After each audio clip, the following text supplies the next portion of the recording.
చెప్తారు.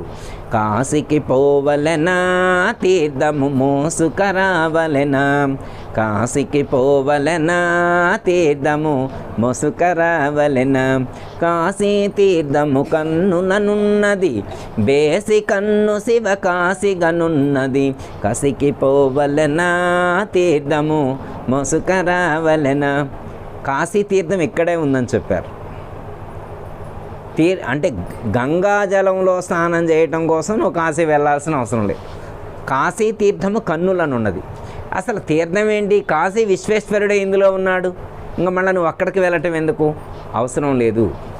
బేసి కన్ను శివ కాశీకను ఉన్నది. ఇందాక చెప్పినటువంటి బేసి కన్ను అంటే జ్ఞాన నేత్రం ఏదైతే ఉన్నదో అదే ఇక్కడ కాశీ స్వరూపమై ప్రకాశిస్తూ ఉన్నది. ఇంకా దానికోసం కాశీ వెళ్ళటం ఎందుకు అనేటువంటి అర్థంలో మన పెద్దలు ఒక మాట సూచించారు. మరి ఇప్పుడు ఈ